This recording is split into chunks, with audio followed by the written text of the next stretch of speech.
BBC Urdu کے programme سیربین میں خوش آمدید. ہمارے لندن اسٹوڈیو سے میں ہوں عالیہ ناز کی. گوادر میں اربوں روپے کے پروجیکٹ اور اسے بین الاقوامی کاروباری مرکز بنانے کے منصوبے، لیکن کیا مقامی لوگ بھی خود کو اس ترقی کا حصہ سمجھتے ہیں؟ لوگ ڈیولپمنٹ چاہتے ہیں، لیکن وہ ایسی ڈیولپمنٹ نہیں چاہتے کہ وہ باہر کے لوگ آ کے وہ ڈیولپ ہو جائیں اور گوادر کے لوگ پیچھے رہ جائیں. فرانس کے شہر کیالے میں جنگل کہے جانے والے پناہ گزینوں کے کیمپ گرانے کا آپریشن شروع. سینکڑوں کا جانے سے انکار اور پولیس کے ساتھ جھڑپیں. اور سیربین میں یہ بھی دیکھیے گا کہ روس میں صدیوں سے آباد الٹائی نسل کے عقائد ہیں کیا.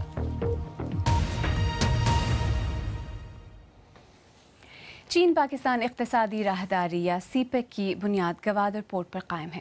حکومت کا دعویٰ ہے کہ اس گہری بندرگاہ کے بل پر شروع ہونے والی تجارت خطے بالخصوص پاکستان کی قسمت بدل دے گی اور اسی لیے اس پروجیکٹ پر اربوں ڈالر خرچ کیے جا رہے ہیں. سوال یہ ہے کہ کیا گوادر کے رہنے والے، جنہیں 3 برس سے خشک سالی کی وجہ سے پانی کی شدید قلت کا سامنا ہے، خود کو اس منصوبے کا حصہ سمجھتے ہیں؟ گوادر پر BBC اردو کے خصوصی سلسلے کی پہلی رپورٹ پیش کر رہی ہیں صبا اعتزاز. پانی کے بغیر زندگی ناممکن، لیکن یہ خواتین ایک سوکھتے واٹر ٹینک کی آخری بوندوں کے لیے امید لگائے بیٹھی رہتی ہیں. یہ کسی دور دراز گاؤں کا حال نہیں، بلکہ گوادر کا منظر ہے، جہاں میگا سٹی اور سی پیک کا اہم حصہ قائم ہونے جا رہا ہے. لیکن یہ بچیاں تعلیم اور ترقی کا سفر طے کرنے کی بجائے گھر سے واٹر ٹینک تک کا سفر ہی طے کر پاتی ہیں تاکہ ان کے خاندان کی پیاس بجھ سکے. ان کے مطابق 20 دن بعد آنے والا پانی چند دنوں میں ختم ہو جاتا ہے. اپنی زندگی سے زیادہ پانی کی سوچنا پڑتا ہے، کیونکہ پانی نہیں ہوگا تو کچھ نہیں ہے. بچے روتے ہیں پانی کے لیے، پانی دو ماما پانی دو. ہم پانی کہاں سے لے کر آتے ہیں؟ ایک گھڑی پانی ہم گھر میں لے کر جاتے ہیں، خود پیتے ہیں، مردوں کو پیتے ہیں، بچوں کو پلاتے ہیں. یہ ایک گھڑی ہم کس کس کو پلائیں؟ مقامی ماہرین کے مطابق گوادر پانی کے بدترین بحران کا شکار ہے. سی پیک کے اربوں روپے کے پروجیکٹ میں کچھ رقم پانی کے متبادل ڈیم کے لیے مختص تو کی، لیکن اس میں تاخیر کی وجہ سے پانی کا بحران ہنگامی سطح پر پہنچ گیا ہے. میں پائپ لائن کا ایک ایشو ہے، وہ ٹینڈر کر چکے ہیں GDA.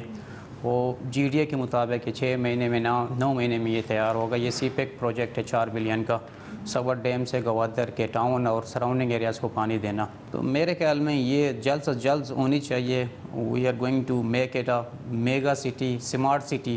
تو اسمارٹ سٹی میں جو بنیادی چیزیں ہیں، پانی، بجلی، روڈ، وہ ہونی چاہیے. دہائیوں پہلے آکڑا ڈیم 25,000 آبادی کے لیے تعمیر کیا گیا تھا. آبادی اب 1.5 لاکھ سے تجاوز کر چکی ہے. یہ گوادر شہر اور اس کے گرد و نواح کے لیے واحد پانی کا ذریعہ ہے. گو کہ اس وقت پانی ہر طرف نظر آ رہا ہے، لیکن ماہرین کا کہنا ہے کہ 2 مہینے کے اندر اندر یہ پانی ختم بھی ہو سکتا ہے. یہاں کے لوگوں کا کہنا ہے کہ ان کے لیے ایک میگا سٹی کا تصور کرنا بھی مشکل ہے، جبکہ وہ اپنے پانی کا قطرہ قطرہ گن گن کر استعمال کر رہے ہیں. مقامی لوگوں کے مطابق گوادر پورٹ کی تعمیر سے جڑی سرمایہ کاری کی حالیہ آمد نے محدود وسائل پر مزید دباؤ ڈال دیا ہے. مقامی سیاسی رہنماؤں کے مطابق یہاں کے لوگ بیگانگی کے احساس کا شکار ہیں. گوادر کی لوکل پاپولیشن تھی، اس کے لیے یہ پانی کافی تھا، لیکن جیسے ہی پورٹ سٹی ڈکلیئر ہوا اور 2000 کے بعد پورٹ اسٹارٹ ہوا تو پاپولیشن بھی شوٹ ہو گئی. کنسٹرکشن کا کام بھی یہاں پہ کافی تیزی سے شروع ہو گیا. تو اس کے بعد سے پانی کی کرائسس شروع ہو گئی. لوگ ڈیولپمنٹ چاہتے ہیں، لیکن وہ ایسی ڈیولپمنٹ نہیں چاہتے کہ وہ باہر کے لوگ آ کے وہ ڈیولپ ہو جائیں اور گوادر کے لوگ پیچھے رہ جائیں. گوادر کے لوگوں کو اس بگڑتے بحران نے شاید صدیاں پیچھے دھکیل دیا ہے، جہاں آج بھی پانی خچروں پر لاد کر میسر آتا ہے. جن خشک راستوں سے لوگ اپنے بنیادی حق کی تلاش میں سفر کرتے ہیں، وہاں سے شاید تعمیر اور ترقی کے سرسبز خواب بہت دور کے ڈھول معلوم ہوتے ہیں.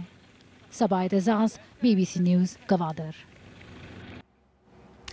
گوادر کے بعض رہنے والوں کی حالت زار آپ نے دیکھی. نامہ نگار آصف فاروقی نے جب وفاقی وزیر منصوبہ بندی احسن اقبال کی توجہ گوادر میں لوگوں کے بنیادی مسائل کی جانب مبذول کروائی تو انہوں نے کہا، جہاں تک گوادر شہر کا تعلق ہے، میں کہہ سکتا ہوں کہ پچھلے 3 سالوں میں کافی حد تک اس کا چہرہ بدلا ہے. وہاں پر جدید انفراسٹرکچر تعمیر کیا جا رہا ہے، سڑکیں تعمیر ہو چکی ہیں، نئے पब्लिक इंफ्रास्ट्रक्चर तामीर हो रहा है, तालीमी इदारे बन रहे हैं, काफ़ी बन चुके हैं। इस साल गवादर यूनिवर्सिटी ने काम शुरू कर दिया है, वहाँ पे पॉलीटेक्निक को एक्सपैंड किया जा रहा है। जिन प्रोजेक्ट्स के आपने नाम लिए, हम गए वहाँ पे, हमने देखे, ये इमारतें वहाँ पे नज़र आती हैं, इसमें कोई शक नहीं है। लेकिन जो लोग हैं वहाँ के रहने वाले, वो ये समझते हैं कि उनको इन इमारतों का कोई फ़ायदा नहीं पहुँचा अब तक। ऐसा क्यों है? देखिए, मैं समझता हूँ कि लोगों को तो फ़ायदा पहुँचना शुरू हो गया है। मैं हाल ही में वहाँ से होके आया हूँ। मैं वहाँ पर सड़कों पर और चौकों पर गया और होटल वालों से बात की, और उन्होंने बताया कि सबसे बड़ा फ़र्क तो ये पड़ा है पिछले 3 सालों में कि अमन की सूरत हाल बेहतर हुई है। कि हम पहले दिन में भी कारोबार नहीं कर सकते थे, अब रात को देर गए तक यहाँ पर ट्रैफिक ज़्यादा जनरेट हो रही है, हमारा कारोबार बेहतर हो रहा है, हम ज़्यादा ख़ुद को महफूज महसूस करते हैं। मिनिस्टर साहब, हम भी गए, हमने भी वहाँ पे लोगों से बात की, आपने भी बात की। जो हमें लोगों ने बताया वो ये है कि उनके लिए रोज़गार के मौके कम हो रहे हैं।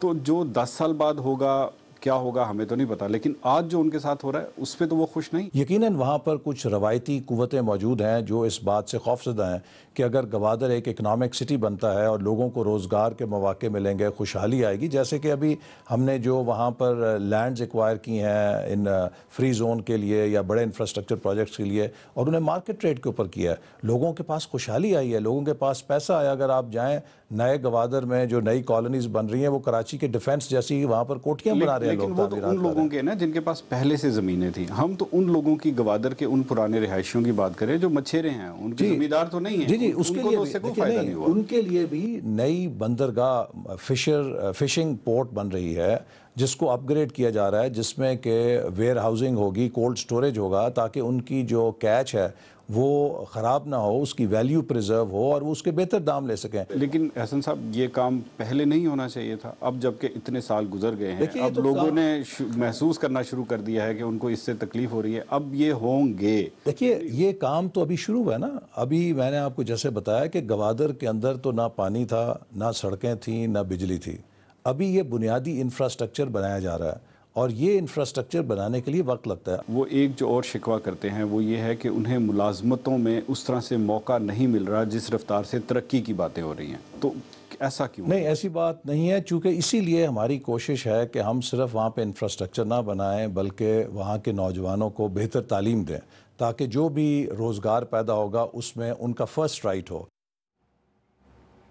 वफाकी वज़ीर मनसूबाबंदी एहसन इकबाल, जिनसे आसिफ फारूकी ने बात की।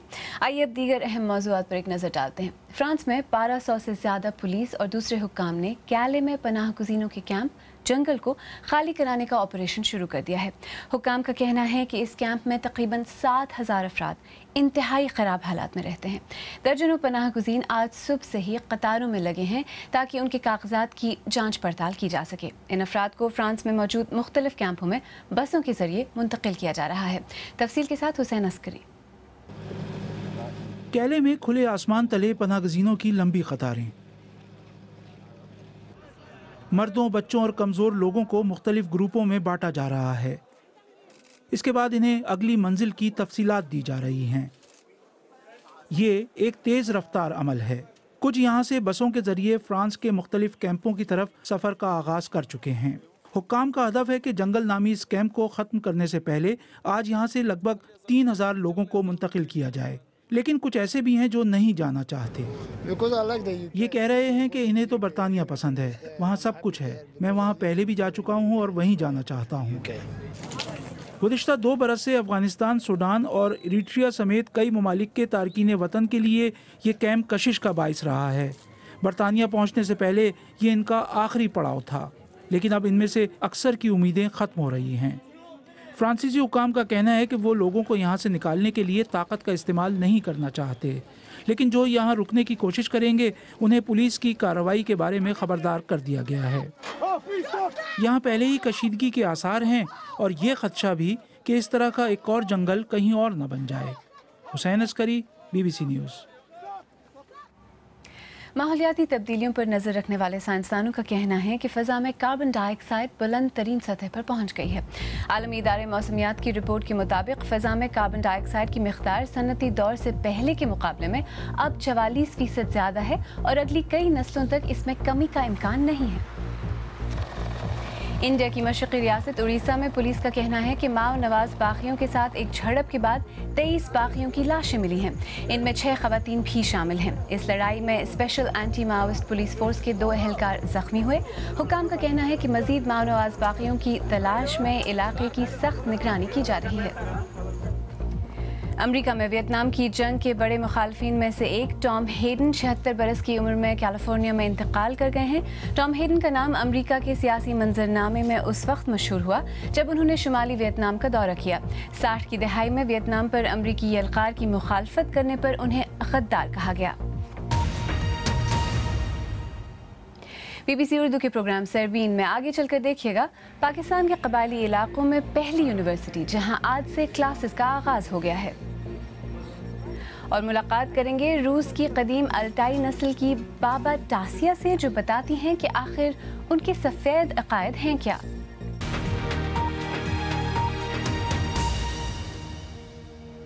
BBC उर्दू के प्रोग्राम सरबीन में एक बार फिर खुश आमदीद। मैं हूँ आलिया नाज़की। पाकिस्तान में वफाक के ज़ेर इंतज़ाम कबायली इलाके में मुल्क की तारीख़ में पहली मरतबा एक यूनिवर्सिटी कायम की गई है। दर्रा आदम खेल की इस फाटा यूनिवर्सिटी में आज से बाकायदा दर्स व तदरीस का आगाज़ हो गया है। ताहम इब्तदाई तौर पर इस यूनिवर्सिटी में सिर्फ 4 शोबजात में तदरीस शुरू की गई है। दर्रा आदम खेल से नामनिगार रिफतुल्लाह औरकज़ई की रिपोर्ट।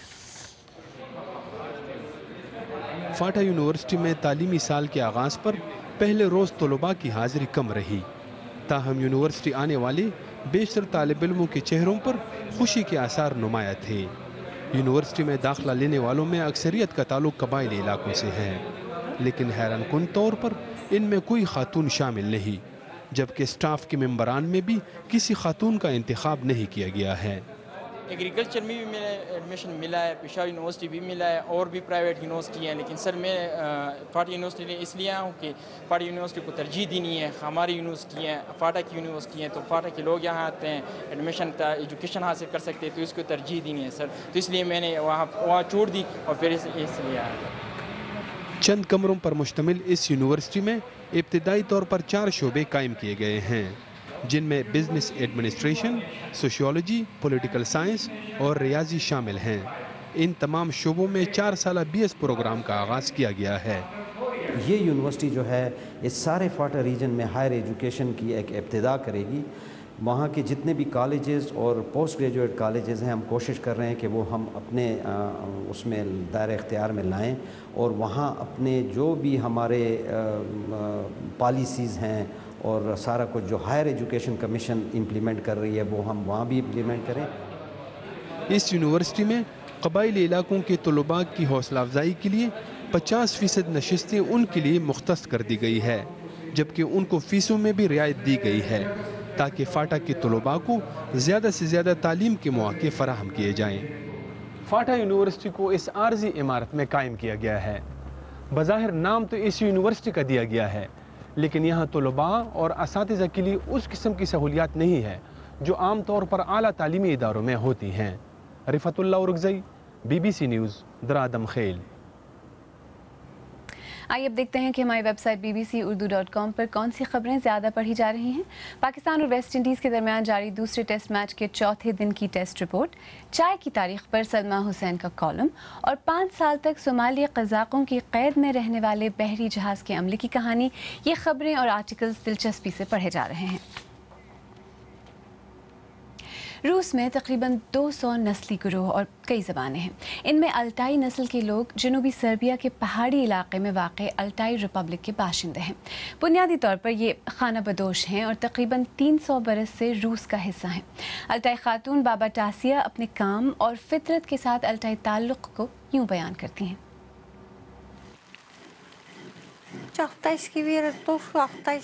अल्टाई अकायद सफ़ेद अकायद कहलाते हैं। अकदांग फितरत की इबादत करते हैं। मैं बचपन से फितरत की इबादत कर रही हूँ। मुझे अपने अल्टाई अकीदे से प्यार है, मुझे इस पर फ़ख्र है, बहुत फ़ख्र।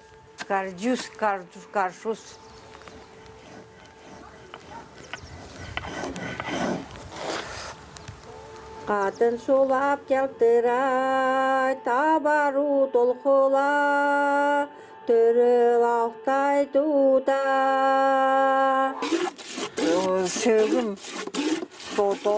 मेरा ताल्लुक अल्टाई के तोदोश फ़िरक़े से है। हम यहाँ रूसियों के साथ रहते हैं।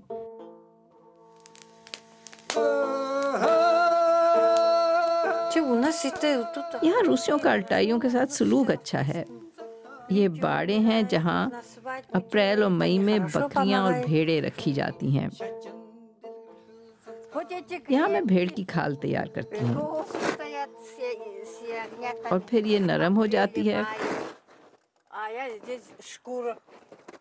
अल्टाई रियासत क्या है, आपको कैसे बताऊं?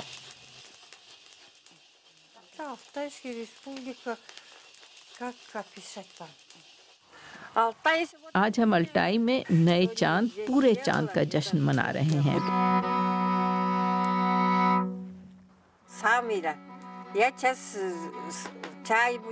अब मैं चाय बनाऊंगी और जो खाना मैंने तैयार किया है उसे चूल्हे पर चढ़ाऊंगी। हमारी अल्टाई रिवायात कुछ ऐसी ही हैं। हम घरों से निकल जाते हैं, पहाड़ी दरों में जाते हैं और वहाँ झंडियाँ यानी रिबन लटकाते हैं। ये 2 रिबन होते हैं, एक का रुख सूरज की तरफ और दूसरे का ज़मीन की जानिब। ज़मीन आपकी हिफाजत करती है।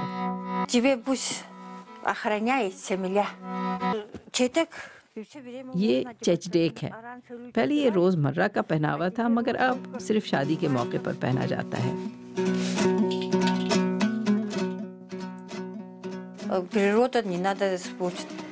आप पर लाजिम है कि माहौल को साफ रखें। अल्टाई ऐसा ही करते हैं। मुझे नहीं मालूम दूसरे लोग कैसे हैं, लेकिन मैं बस ऐसी ही हूँ। आखिर में आपको याद दिलाते चलें कि आज सरबीन का अहम मौजू था गवादर, जहां अरबों रुपए के प्रोजेक्ट्स पर काम हो रहा है और इसे मुस्तक़बिल में एक बैनुल-अक़वामी तिजारती मरकज़ बनाने के मंसूबों की बात तो होती है, लेकिन दूसरी जानिब मकामी आबादी को बुनियादी ज़रूरियात ज़िंदगी जैसे पानी की शदीद क़िल्लत का सामना है। अगर आप चाहें तो मुझसे और हमारी टीम के दीगर साथियों से ट्विटर पर भी रब्ता कर सकते हैं। मेरा ट्विटर हैंडल है @आलियानाज़की। इसके साथ ही सरबीन इख्तिताम को पहुँचा। कल फिर हाजिर होंगे, तब तक BBC Urdu.com देखते रहिए। आलियानाज़की को इजाज़त दीजिए।